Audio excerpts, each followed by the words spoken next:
Muchísimas gracias, doña Magda, una exalumna con quien tengo muchísimo aprecio, mucha amistad y quien admiro mucho como profesional. A mi colega y también jueza, compañera de jurisdicción en un tiempo, lastimosamente, otra vez volvió a sus raíces del derecho agrario, pero nada puede ser perfecto, ¿no? Bueno, yo traía una presentación titulada Nacimiento, vida, muerte y resurrección de la sociedad. Pareciera como que fuera una cita bíblica, pero podría ser un poco más apocalíptica que real, ¿no? Pero tiene mucho que ver precisamente con las implicaciones y detalles tan importantes que nos comentaba el profesor Carrera. Nacimiento, pues el nacimiento de la sociedad anónima tiene un efecto constitutivo. Quiere decir eso, que si ustedes revisan el artículo 20 del Código de Comercio, verán que se le asigna personalidad jurídica a partir de la inscripción. Antes de eso podría ser una sociedad irregular, una sociedad en formación, como dicen los españoles, y otro tipo de situaciones que podrían ahí presentarse. Una sociedad de hecho cuando no hay protocolo, en fin, hay muchas situaciones ahí particulares. Entonces nace precisamente equiparándolo a la persona física con ese certificado de nacimiento que el registro civil expide de nosotros cuando ahí nos empiezan a travesear el ombliguillo, ¿no? Y en relación con su actividad, pues en su vida tiene operatoria ordinaria, común, normal y también extraordinaria cuando se reúnen los socios en una junta que se llama extraordinaria precisamente y que tiene que ver con aspectos eminentemente de transformación interna o de cambio de vestido o ropaje externo. Me refiero lógicamente a un cambio de naturaleza, si es sociedad anónima, se quiere convertir en sociedad de responsabilidad limitada, etcétera. Recordemos que el Código del 64 nos ofrece 4 modelos societarios mercantiles que están normalmente predeterminados por la responsabilidad de los socios, algo que ya está en ese sentido un poco desubicado, por cuanto no se atiende en nuestra legislación societaria una propuesta que tenga que ver con el tamaño, con la complejidad, con la magnitud de determinadas entidades societarias. Costa Rica simplemente la anónima puede ser de 2, con 0 capital, con la mascota tal vez ahí inscrita en algún lado y lógicamente que es anónima igual la anónima que podría ser una sociedad bursátil, compleja, un peso pesado. No tenemos en nuestro Código de Comercio una distinción en ese campo. Existió de una manera muy efímera y posteriormente fue eso derogado, fue cambiado por no decir disuelta. Y por otra parte, pues tenemos aquellas sociedades de personas que en el tema de impuestos, pues no tiene tanta importancia, porque la sociedad de personas y sobre todo la colectiva, recordemos que tiene aquella situación de que los socios están respondiendo por las deudas de manera solidaria y, aquí sí es importante, subsidiaria, que son casos muy distintos. ¿Ok? Entonces, en este quehacer de la vida de la sociedad, pues podría transformarse, podría aumentar el plazo social, podría darse una serie de fenómenos que tienen que ver también con implicaciones registrales y estatutarias que se modifican. Y al final, ya ahí se nos empieza a opacar un poco la cuestión, porque viene la parte ya que tiene que ver con la extinción. Y la extinción de una sociedad es muchísimo más complicado a nivel jurídico que la extinción de alguien de carne y hueso. Muchísimo más complicado. Y lastimosamente es muchísimo más complejo y opaco. Cuando alguien se muere, que normalmente no tiene por qué ser empresario, ni tener un montón de deudas, ni un montón de activos y una serie de cosas, pues se termina el proceso sucesorio y si hay alguna situación sobrevenida, se da la reapertura. Pues en el caso de la sociedad, ese tema es enigmático. Vamos a ver algunas situaciones acá que por aspectos de la doctrina habría que ir involucrando, pero vean qué particular. Si la persona física por naturaleza no tiene esa vocación de comerciante, de empresario, de una serie de interrelaciones laborales, tributarias, fiscales, etcétera, pues la persona física sí hay disposición. Cuando aparezca alguna situación que lo justifique, se reabre el sucesorio, incluso lastimosamente a veces se reabre para hacer una exhumación, que no es algo tan agradable, ¿no? Por aquello de alguna situación de una investigación de paternidad. El ADN, en algunos lugares de Costa Rica ya tenemos ahí visualizado dónde se han dado más exhumaciones. Entonces, en ese sentido, que es precisamente en Nicoya, donde la gente vive más años, es algo particular eso. En ese sentido, pues, al abarcar la situación de la sociedad de una manera ya, pues, lógicamente muy clara, como docente, como experto, el doctor Carrera hace muchos años, nos hablaba de la disolución, nos comentaba la liquidación y nos consignaba, nos adelantaba también que muy probablemente el legislador confundió, erró el término disolución con liquidación. Pero don Carlos hacía mención a un término que ahí lo alude con la frase extinción. Vea que ya habló de disolución, habló de liquidación y ahora de extinción. En el tema de la extinción es donde estamos en pañales en muchos aspectos de tipicidad legal, de repercusiones jurídicas, de cómo opera esto de la extinción, porque en la extinción hace falta para la sociedad algo que ya se incluye en esta ley, aunque no de manera de muy buena fe, que es el tema de la cancelación. La cancelación de la sociedad equivale en gran medida al certificado de defunción de la persona humana. Y vean que aquí voy más o menos ya a las 3/4 partes del título que yo originalmente quería plantearles. Viene la parte de la resurrección, la parte de una sociedad Lázaro algo, que resucita. Entonces, en ese sentido, en España, y ya les voy a decir por qué, ya se regula en la Ley de Sociedades de Capital del año 2011, artículo 370, se regula lo que es la reactivación de la sociedad.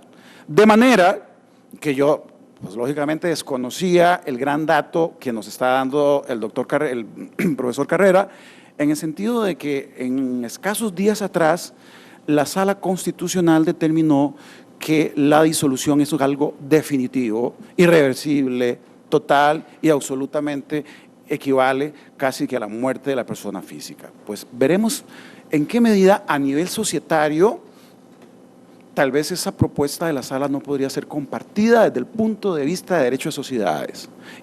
Vamos a ver por qué. Primeramente, entonces, después de esta introducción, lo que quería indicarles es que me voy a referir más a la parte esta de la extinción. Ya don Carlos se introdujo en la disolución y en la liquidación, pero en todo caso todas estas etapas están totalmente interrelacionadas. Primero que nada, veamos y concienticemos la importancia que tiene la extinción. Decía un extraordinario jurista italiano, Francesco Ferrara, la persona jurídica no muere en el instante en que concurre la causa extintiva. Pareciera que la sala no se acordó de Ferrara, sino que si fuese permitida una especie de imagen funeraria, entra en agonía. Su vitalidad queda limitada, debilitada, especializada en el sentido de que, abandonada la finalidad de vida, persigue ahora su fin de muerte, dirigido a liquidarse, a finiquitar sus propios negocios y a preparar su definitivo reparto. Se trata de una continuidad de la personalidad con finalidad cambiada. El fin originario es sustituido por el fin de la liquidación. Ahí cierra comilla la cita. De manera que no es nada sencillo. La sociedad, desde el momento en que entra en disolución, es una especie de abrir la llave, abrir el password para inmediatamente pasar a la fase de liquidación. Y esa fase de liquidación pues está lógicamente determinada por una serie de competencias o de atribuciones que el Código de Comercio le encomienda a los liquidadores. Y esos liquidadores, pues lógicamente tienen dentro de esas tareas, pues realizar el balance inicial, los activos, valorarlos y presentar lógicamente un plan de liquidación. Y ese plan de liquidación tendrá como particularidad la forma en cómo se paguen las deudas, y aquello que queda pues responde a lo que se llama la cuota de liquidación, que es el fin por el cual en alguna medida también los socios participaron y tienen y adquirieron una responsabilidad civil derivada al monto de esa cuota o de participación en la sociedad. De manera que, pues esto de decir que la sociedad disuelta ya es un féretro que está ahí, que no tiene ningún tipo de repercusión a nivel societario, eso es total y absolutamente erróneo.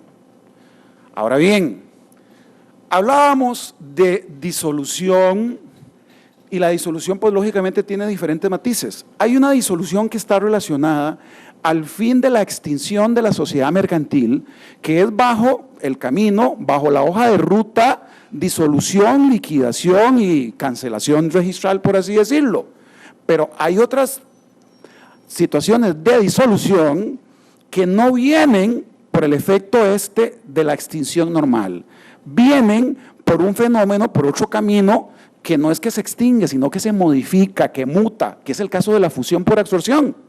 Pues lógicamente que en la fusión por absorción le cae una sociedad grandota, la jala, y la otra desaparece por arte de magia, y lógicamente que todas las obligaciones las adquiere la sociedad absorbente.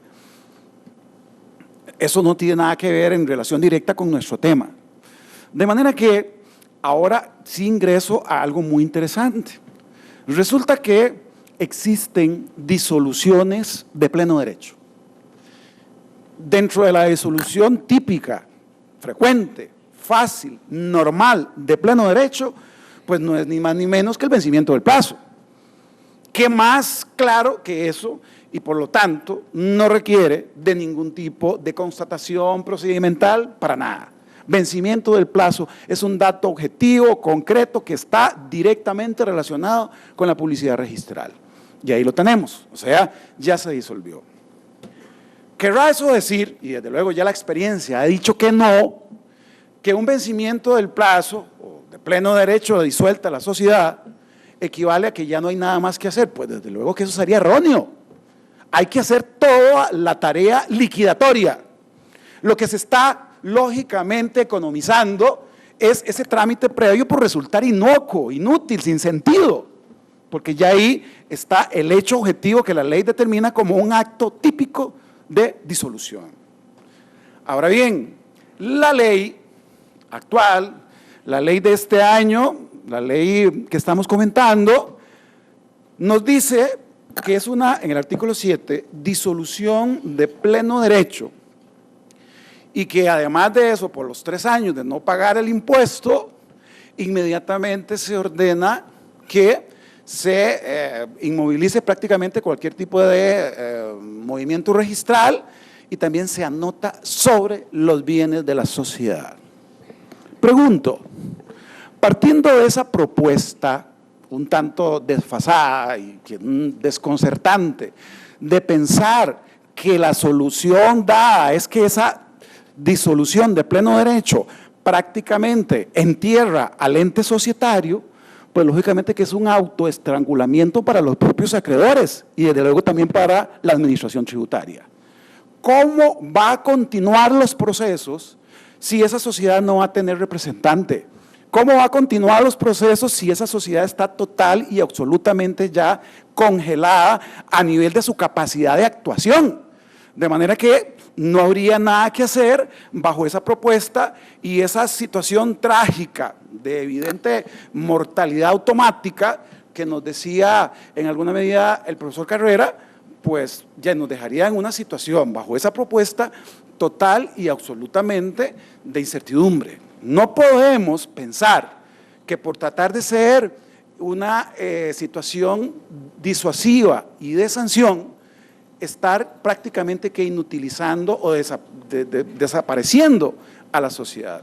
Y esto es muy importante porque tenemos que relacionar, y tal vez lo vamos a ver en la última mesa, el derecho tributario no escapa, lógicamente, de todos los requerimientos que la Constitución política determina para todas las materias en diferentes, desde luego, situaciones, en diferentes posiciones, en el derecho penal, en el derecho civil, en el derecho tributario. En la medida de ese traje se tiene que adaptar, lógicamente, un modelo de un debido proceso, de un principio de audiencia, de proporcionalidad, y hay un elemento que lastimosamente no recoge nuestra Constitución como un principio constitucional tributario, que es el principio de no confiscatoriedad. Por dicha no me traen el término.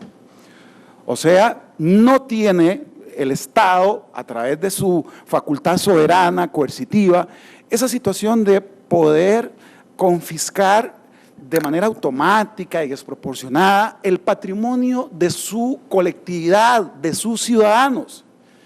Pues está de por medio, lógicamente, que la libertad de trabajo, la libertad de empresa, una serie de parámetros que son iguales o parecidos a ese tipo de protección y de propuesta.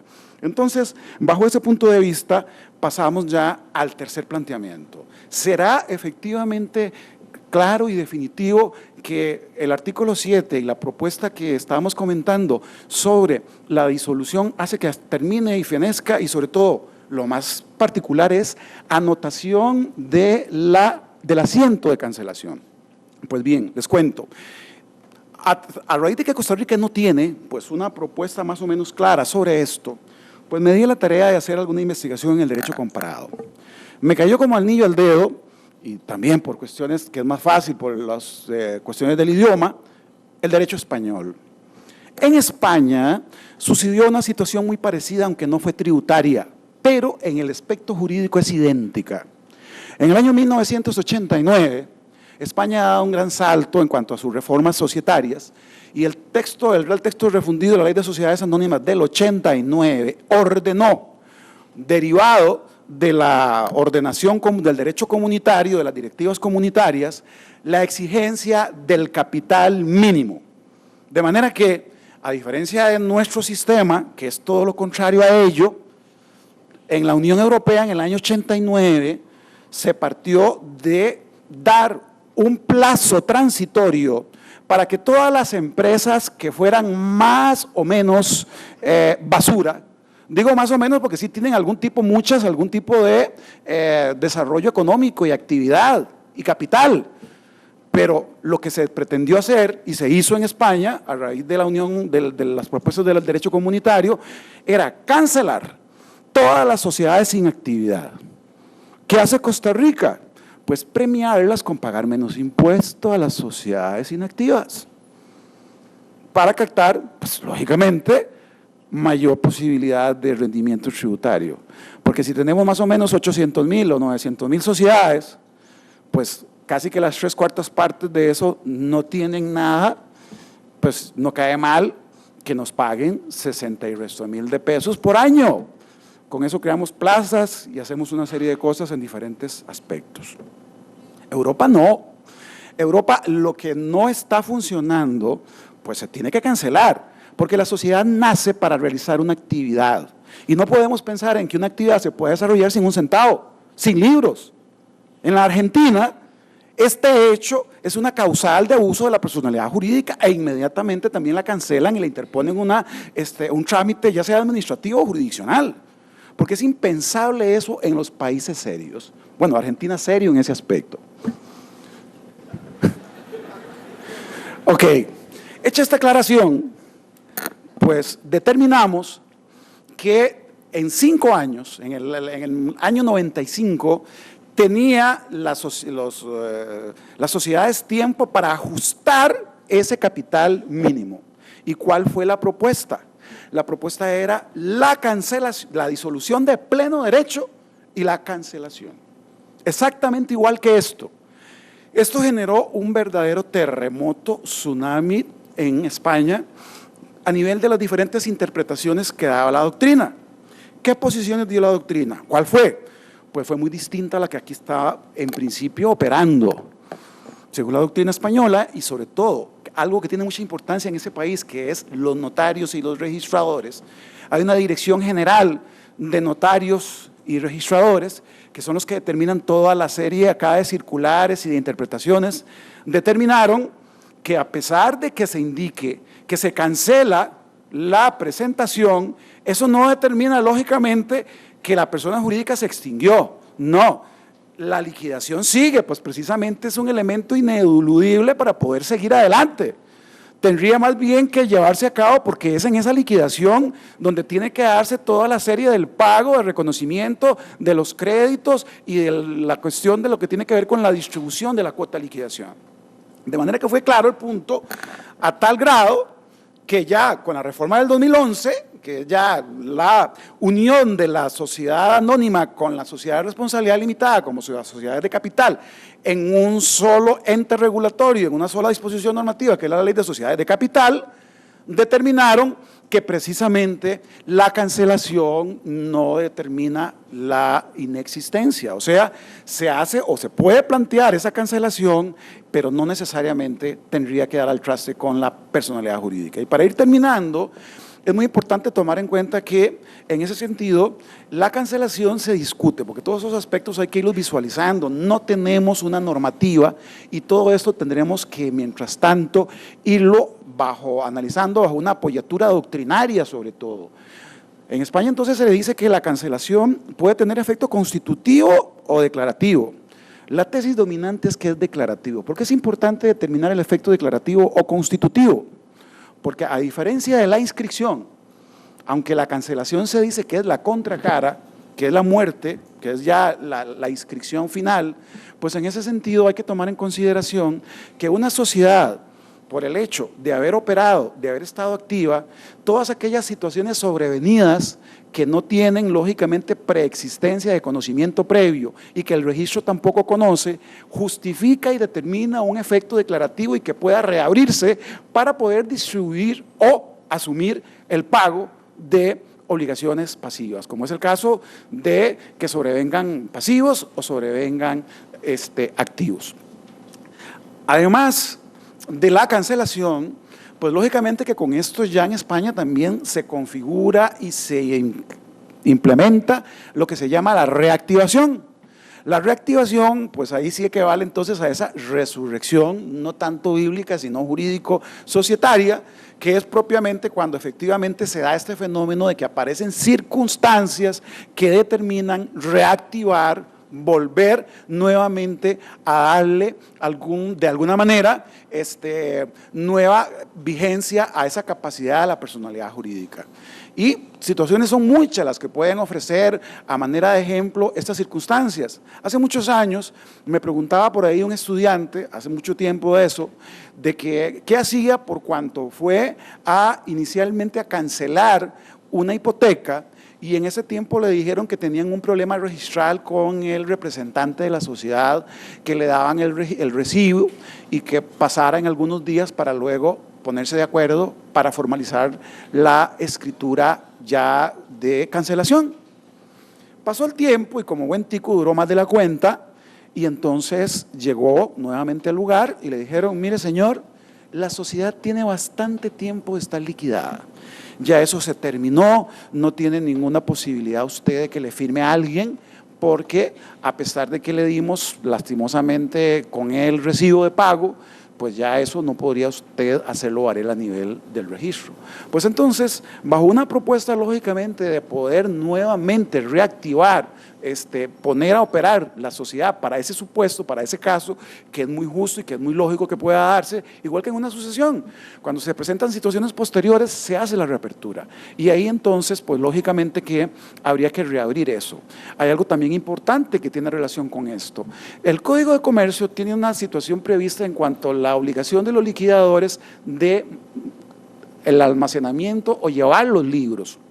En España, incluso también en Alemania, hay una obligación de hasta 8 o 12 años, según corresponda al registro, de mantener los libros por ahí para efectos de que puedan darse eventuales reaperturas o situaciones que tengan que ver con esto de una situación post-liquidación, por así llamarlo. De manera que la situación en sí es bastante compleja, tenemos que acudir a una serie de planteamientos doctrinarios de tipo técnico, tributario y societario para poder irle dando algún tipo de aplicación a las propuestas que se puedan dar en esta nueva normativa tributaria. Lo que es claro es lógicamente que hay que partir del hecho de que una sociedad disuelta de pleno derecho no está muerta, hay que hacer el periodo de liquidación y en ese periodo de liquidación ahí tendrá la sociedad que afrontar,